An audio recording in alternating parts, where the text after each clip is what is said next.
नमस्कार। पूना पैक्ट या पूना समझौता। तो पूना पैक्ट या पूना समझौता क्या है कि यह एक समझौता जो कि माननीय भीमराव अंबेडकर जी एवं गांधी जी के बीच में हुआ था 24 सितंबर 1932 में। ये यरवदा जेल में यह एक समझौता हुआ था। तो ये समझौता क्यों हुआ था?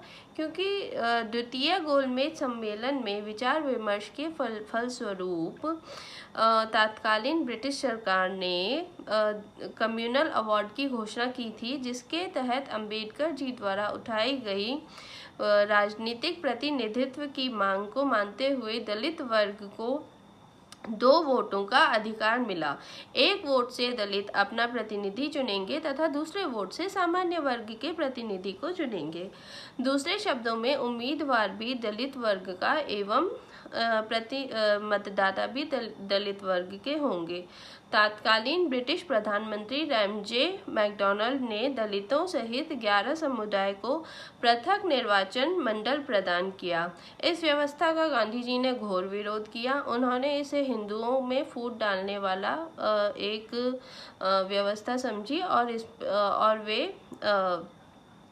वे आमरण अनशन पर बैठ गए। तो ना इस प्रकार अम्बेडकर जी पर एक राजनीतिक दबाव बढ़ने लग गया, जिस कारण ना चाहते हुए भी 24 सितंबर 1932 को शाम 5 बजे यरवदा जेल में गांधी जी एवं अम्बेडकर जी के बीच में एक समझौता हुआ, जिसे आज के दौर में हम पूना समझौता या पूना पैक्ट के नाम से जानते हैं।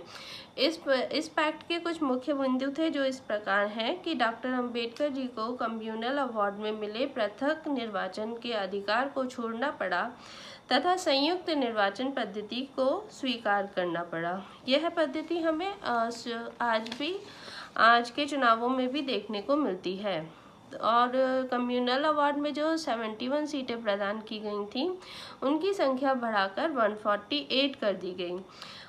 साथ ही अस्पृश्य जनों के लिए प्रत्येक प्रांत में शिक्षा अनुदान में पर्याप्त राशि नियुक्त करवाई गई एवं सरकारी नौकरियों में बिना किसी भेदभाव के दलित वर्ग के लोगों की भर्ती का प्रावधान भी सुनिश्चित किया गया। तो इस समझौते पर हस्ताक्षर करके बाबा साहेब ने गांधी जी को एक प्रकार से जीवन दान प्रदान किया। इस समझौते के आज के दलित वर्ग के लिए क्या मायने हैं? क्या ये अच्छा है या खराब है?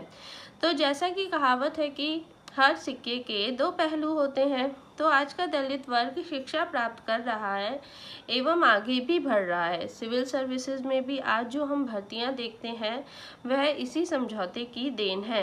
हालांकि अंबेडकर जी ने गांधी जी के रुख को एक राजनेता का रुख कहा। बीबीसी को दिए एक इंटरव्यू में उन्होंने कहा कि एक राजनीतिज्ञ के रूप में वे कभी महात्मा नहीं थे। उन्होंने 1942 में लिखी अपनी एक पुस्तक स्टेट ऑफ माइनॉरिटीज़ में पूना पैक्ट के प्रति अपनी नाराजगी भी व्यक्त की।